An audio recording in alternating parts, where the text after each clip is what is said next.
തൻ്റെ ശരീരത്തിൻ്റെ ഏതൊരു ഭാഗത്തിന് കാര്യമായ പ്രശ്നമുണ്ട്, മറ്റുള്ളവരുടെ പോലെയൊന്നുമല്ല എന്നിങ്ങനെ സ്ഥിരമായിട്ട് അതിനെക്കുറിച്ച് തന്നെ ചിന്തിക്കുക, അതിനെക്കുറിച്ച് ഭയങ്കരമായിട്ട് വറീഡാകുക, ഇത്തരം ലക്ഷണങ്ങളുള്ള ആളുകളെക്കുറിച്ചാണ് നമ്മൾ സാധാരണ ഡിസ്മോർഫോഫോബിയയുടെ ലക്ഷണങ്ങളായിട്ട് നമ്മൾ കാണാറുള്ളത്.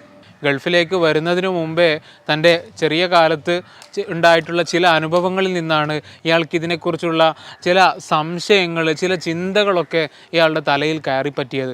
പിന്നീട് അങ്ങോട്ട് അത് വളർന്ന് ഇയാളുടെ മാനസിക നില തന്നെ താറുമാറാക്കുന്ന രൂപത്തിൽ, സന്തോഷം കെടുത്തുന്ന രൂപത്തിൽ അത് വളർന്ന് വലുതാകുകയാണ് ഉണ്ടായത്. നല്ലൊരു റിഡക്ഷനിലേക്ക് നമ്മളെ എത്തിക്കാൻ പറ്റുന്നതാണ്. വെറുതെ ഒരുപാട് കാലം ഈ ബുദ്ധിമുട്ടുകളും പേറി നമ്മളൊക്കെ ജീവിക്കേണ്ട ആവശ്യമില്ല.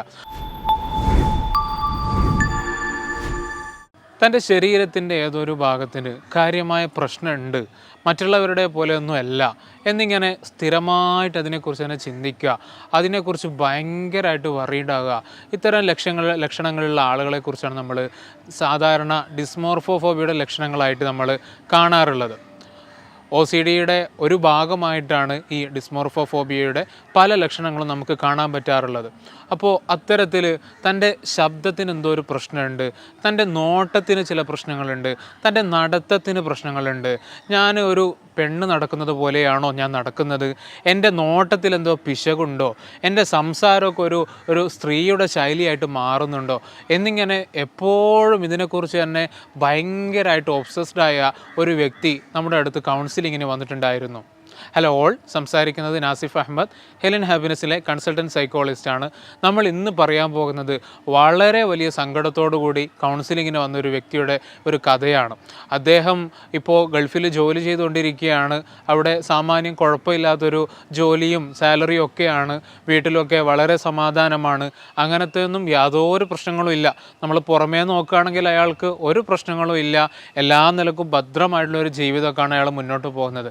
പക്ഷേ അയാൾ മനസ്സ് തുറന്നപ്പോഴാണ് ഭയങ്കര സങ്കടത്തിൻ്റെ ഒരുപാട് കാലത്തെ വിഷമങ്ങളൊക്കെയാണ് അയാൾ നമ്മളോട് പങ്കുവെക്കാനുണ്ടായിരുന്നത്. പ്രത്യേകിച്ചും ഇത് അയാളുടെ ഒരു പ്രൈവറ്റ് ലൈഫിലുള്ള ഒരു വിഷയം ആയതുകൊണ്ട് തന്നെ വേറൊരാളോടും അയാൾക്ക് പറയാനും പറ്റുന്നുണ്ടായിരുന്നില്ല.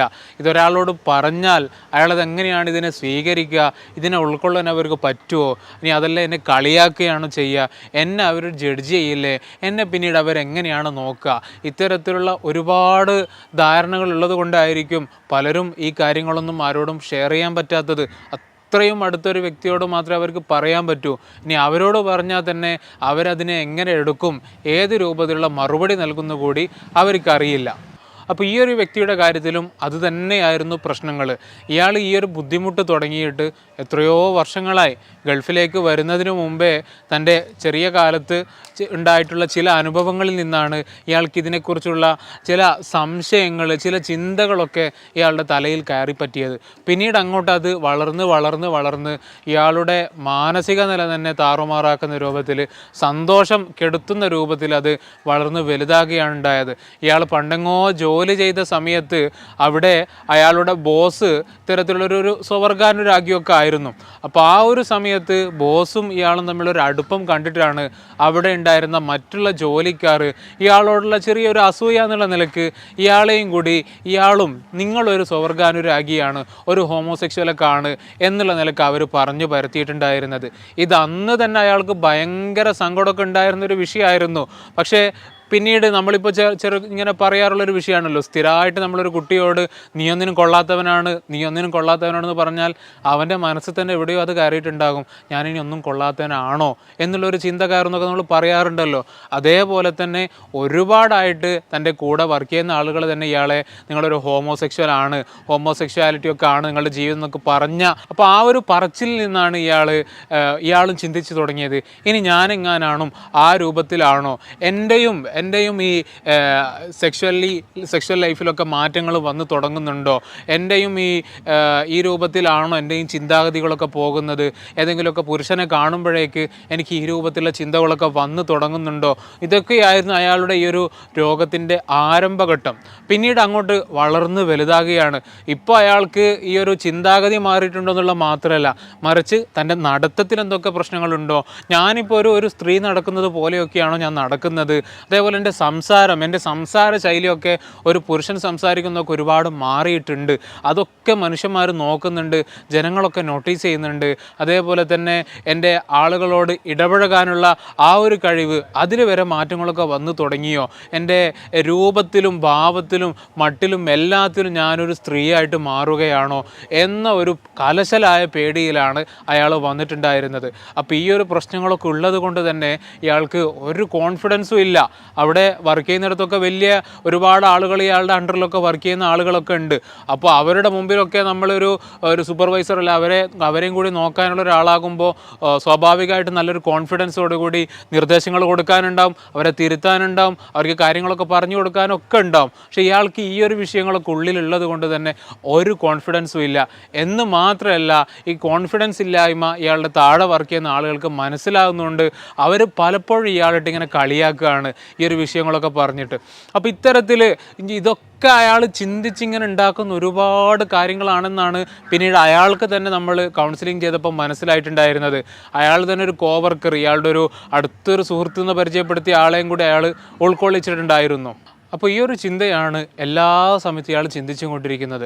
അപ്പോൾ ഇത് ഇങ്ങനെ ചിന്തിച്ച് തനിക്കെന്തെങ്കിലുമൊക്കെ മാനസിക രോഗങ്ങൾ വരുമോ, തന്നെ ഇനി ആർക്കും പറ്റാത്ത രൂപത്തിലേക്ക് മാറുമോ, നാട്ടിൽ ഭാര്യയും കുട്ടികളൊക്കെ ഉണ്ട്, ഇനിയിപ്പോൾ അവർ തന്നെ എന്നെ വെറുത്ത് തുടങ്ങുമോ, ഇനി നാട്ടുകാരറിഞ്ഞാൽ എന്തായിരിക്കും സ്ഥിതി, അവരൊക്കെ ഇപ്പോൾ എന്നെ ഒരു ഹോമോസെക്ഷൽ എന്നുള്ള നിലയ്ക്ക് എന്നെ മുദ്ര കുത്തുമോ, അങ്ങനെ തുടങ്ങിയിട്ട് ഒരുപാട് പ്രയാസങ്ങളൊക്കെയാണ് ഇയാളുടെ മനസ്സിലുണ്ടായിരുന്നത്. അപ്പോൾ ഞാൻ നേരത്തെ പറഞ്ഞതുപോലെ ഇയാളുടെ അടുത്ത് വർക്ക് ചെയ്യുന്ന വളരെ വിശ്വസ്തനായിട്ടുള്ളൊരു സുഹൃത്തിനെയും കൂടി ഇയാൾ ചെയ്യുന്ന സമയത്ത് എന്നോട് സംസാരിക്കാൻ വേണ്ടിയിട്ട് കൊണ്ടുവന്നിട്ടുണ്ടായിരുന്നു. അപ്പോൾ അയാളോട് ചോദിച്ച സമയത്ത് അയാൾ പറഞ്ഞു, സാർ ഇതൊക്കെ അയാളുടെ ചിന്തകൾ മാത്രമാണ്, തോന്നലുകൾ മാത്രമാണ്, അല്ലാതെ വേറൊരാൾ അയാൾ ഒന്നും ചെയ്യുന്നില്ല. ഇയാളുടെ ഒരു നടത്തം കണ്ടിട്ടും ഒരു മട്ടും ഭാവം കണ്ടെന്ന് ഒരാളും പറയുന്നില്ല ഒരു സ്ത്രീയുടെ ശൈലിയിലാണ് ഇയാൾ നടക്കുന്നത്, ഒരു സ്ത്രീ സംസാരിക്കുന്ന പോലെയാണ് സംസാരിക്കുന്നത്, അങ്ങനെ ഒന്നുമില്ല. ഇതൊക്കെ അയാൾ ആലോചിച്ച് ചിന്തിച്ച് കൂട്ടുന്നതാണ്. അപ്പോൾ ഇത് തന്നെയാണ് നമ്മൾ പലപ്പോഴും ഈ OCD ഉള്ള ആളുകൾ നമുക്ക് കാണാൻ പറ്റുക. അവർ തന്നെ പലപ്പോഴായിട്ട് പല രൂപത്തിൽ ഓവർ തിങ്ക് ചെയ്ത് ഈ വിഷയങ്ങളൊക്കെ ചിന്തിച്ച് വലുതാക്കി എടുക്കുന്നതാണ് ഇതിലൊക്കെ ഉണ്ടാകാറുള്ളത്. ഇപ്പോൾ നമുക്കൊക്കെ ഏതെങ്കിലും ഒരു സമയത്ത് തോന്നിപ്പോവും, എൻ്റെ നടത്തമൊക്കെ ഇപ്പോൾ സ്ത്രീകൾ നടക്കുന്നത് പോലെയാണോ, അല്ലെങ്കിൽ എൻ്റെ പെട്ടെന്ന് സൗണ്ടിൽ ഒരു ഇടർച്ച വന്നതുപോലെ സ്ത്രീകൾക്ക് പറ്റുന്ന പോലെ സൗണ്ട് ആയി പോകുന്നുണ്ടോ, ഏതെങ്കിലും ഒരു ഘട്ടത്തിലൊക്കെ നമുക്കൊക്കെ ആ ഒരു ചിന്ത വരും. പക്ഷേ ഇത് എപ്പോഴോ വന്ന ആ ഒരു ചിന്തയെ അതിങ്ങനെ ആലോചിച്ച് അതിനെ വളർത്തി വലിയൊരു ചിന്തയാക്കിയിട്ടാണ് അയാളിപ്പം മാറ്റിയിട്ടുള്ളത്. അപ്പോൾ ആദ്യമൊക്കെ ചിന്താഗതിയിൽ മാറ്റങ്ങൾ വരുന്നുണ്ടെന്നായിരുന്നു, അതിപ്പോൾ എത്തി നിൽക്കുന്നത് തൻ്റെ മൊത്തം കംപ്ലീറ്റ് തൻ്റെ ഐഡൻറ്റിറ്റി തന്നെ ഒരു പെണ്ണിൻ്റെതായിട്ട് മാറുന്നുണ്ടോ എന്നുള്ള നിലക്കായിരുന്നു. വളരെ വലിയ സങ്കടത്തിലായിരുന്നു ഇയാൾ ഉണ്ടായിരുന്നത്. കാരണം ഇത് എന്താണ് ചെയ്യാൻ പറ്റുക, എവിടെയാണ് ഇത് ചികിത്സിക്കേണ്ടത് കൂടി അയാൾക്കൊരു ഒരു ധാരണയുണ്ടായിരുന്നില്ല. അപ്പോൾ നമ്മൾ OCDയുടെ വൈബോക്സൊക്കെ എടുത്ത് നോക്കിയ സമയത്താണ് ഇതല്ലാത്ത വേറെയും കുറേ ലക്ഷണങ്ങളൊക്കെ, വേറെയും ഒബ്സഷൻസൊക്കെ ഇയാൾക്ക് ഉണ്ടായിരുന്നു. അപ്പോൾ അതിനൊക്കെ കുറിച്ചുള്ള കൃത്യമായ ധാരണകൾ നമ്മൾ കൊടുക്കുകയും നല്ലൊരു സൈക്കോ എഡ്യൂക്കേഷൻ കൊടുക്കുകയും പിന്നെ ഒബ്സഷൻസിന് എങ്ങനെ മാനേജ് ചെയ്യണം, ഇത്തരത്തിലുള്ള ചിന്തകളൊക്കെ എല്ലാവർക്കും വരുന്നതാണോ, ഇതെന്തുകൊണ്ടാണ് നിങ്ങൾക്കിങ്ങനെ റിപ്പീറ്റഡ് ആയിട്ട് ഇങ്ങനെ വന്നുകൊണ്ടിരിക്കുന്നത്, നിങ്ങളിപ്പോൾ ഈ ചിന്തകൾ ഒഴിവാക്കാൻ വേണ്ടിയിട്ട് ചെയ്യുന്ന മെത്തേഡുകൾ അതൊന്നും എന്തുകൊണ്ടാണ് വർക്ക് ചെയ്യാത്തത്, ഈ മെത്തേഡുകൾ ഇങ്ങനെ ഉപയോഗിക്കുന്ന സമയത്ത് എന്തുകൊണ്ടാണ് സ്ട്രോങ് ആയിട്ട് വീണ്ടും ഈ ചിന്തകൾ വരുന്നത്, ഇതിനെക്കുറിച്ചൊക്കെ ഉള്ള കൃത്യമായ സൈക്കോ എഡ്യൂക്കേഷനാണ് നമ്മൾ ആദ്യഘട്ടത്തിൽ തന്നെ ഇയാൾക്ക് കൊടുക്കുക. അപ്പോൾ അതൊക്കെ കൊടുത്തു. പിന്നെ അതിനുശേഷം നമ്മൾ ഈ ഒബ്സഷൻസ് മാനേജ് ചെയ്യാനുള്ള കാര്യങ്ങൾ, പിന്നീട് അയാൾ ഈ ഒരു ചിന്തകൾ കാരണമായിട്ട് അയാൾ വളർത്തിക്കൊണ്ടുവന്ന ചില കമ്പൽസീവായിട്ടുള്ള ആക്ഷൻസ്, അതേപോലെ അവോയ്ഡൻസ് ബിഹേവിയർ, ഇതൊക്കെ കൃത്യമായിട്ട് നമ്മൾ അഡ്രസ്സ് ചെയ്യുകയും ഇതിനൊക്കെ വേണ്ട രൂപത്തിലുള്ള നിർദ്ദേശങ്ങൾ കൊടുക്കുകയും കൂടി ചെയ്തതോടുകൂടി വെറും 3 സെഷൻസ് കൊണ്ട് തന്നെ ഇയാളുടെ സിംറ്റംസിനൊക്കെ നല്ലൊരു റിഡക്ഷനിലേക്ക് നമുക്ക് എത്തിക്കാൻ പറ്റിയിട്ടുണ്ടായിരുന്നു. അപ്പോൾ ഇത്തരത്തിലുള്ള പ്രശ്നങ്ങളെന്നൊക്കെ പറയുമ്പോൾ ഞാൻ നേരത്തെ പറഞ്ഞതുപോലെ പലപ്പോഴും നമുക്കിത് പങ്കുവെക്കാൻ പറ്റുന്നുണ്ടാവില്ല. ആരോടാണ് ഇതൊക്കെ പറയുക? തൻ്റെ തലയിൽ ഇത്തരത്തിലുള്ള ചിന്തകളൊക്കെ ആണെന്ന് വരുമ്പോൾ ആരാണ് ചിന്തിക്കാത്തത്, ഇയാൾക്ക് എന്തോ ഒരു പ്രശ്നമുണ്ടല്ലോ, എന്തോ ഒരു മാനസിക രോഗമൊക്കെ ഉണ്ടല്ലോ എന്ന് പലപ്പോഴും ആൾക്കാർ ചിന്തിക്കും. അപ്പോൾ ആ ഒരു പേടിയുള്ളത് കൊണ്ട് തന്നെ കാലങ്ങളായിട്ട് ഈ ഭാരങ്ങളൊക്കെ വലിയ തോതിൽ സ്വന്തം തലയിൽ തന്നെ ചുമന്ന് നടക്കുകയാണ് ചെയ്യുക. അതൊരു കൗൺസിലറുടെ അടുത്ത് പോയി പറയുമ്പോഴാണ് ഇത് ഇത്രയേ ഉള്ളൂ, വെറും OCD ആയിരുന്നോ, ആയിരുന്നോ ഒബ്സഷൻസ് ആയിരുന്നോ എന്നുള്ള നിലക്ക് അപ്പോഴാണ് അവർക്കൊക്കെ ഒരു ആശ്വാസം വരിക. അപ്പോൾ ഈ നിലക്ക് ബുദ്ധിമുട്ടുന്ന ഒരുപാട് പേര് നമ്മുടെ സമൂഹത്തിലുണ്ടെന്നാണ് സ്റ്റാറ്റിസ്റ്റിക്സ് ഒക്കെ പറയുന്നത്. ഇത്തരത്തിൽ നിങ്ങളുടെ കൂട്ടത്തിൽ ബുദ്ധിമുട്ടുന്ന ആരെങ്കിലുമൊക്കെ ഉണ്ടെങ്കിൽ അവരിലേക്കായി ഈ വീഡിയോസ് നിങ്ങൾ ഷെയർ ചെയ്ത് കൊടുക്കുക. ആ പ്രയാസങ്ങൾ അനുഭവിക്കുന്നവർക്ക് വെറും ഈ 2-3 സെഷൻസ് കൊണ്ട് തന്നെ നല്ലൊരു റിഡക്ഷനിലേക്ക് നമ്മളെ എത്തിക്കാൻ പറ്റുന്നതാണ്. വെറുതെ ഒരുപാട് കാലം ഈ ബുദ്ധിമുട്ടുകളും പേറി നമ്മളൊക്കെ ജീവിക്കേണ്ട ആവശ്യമില്ല. അപ്പോൾ ഏതായാലും നമ്മൾ ഇവിടെ സ്റ്റോപ്പ് ചെയ്യുകയാണ്. അടുത്തൊരു വീഡിയോയുമായിട്ട് നമുക്ക് വീണ്ടും കാണാം. താങ്ക്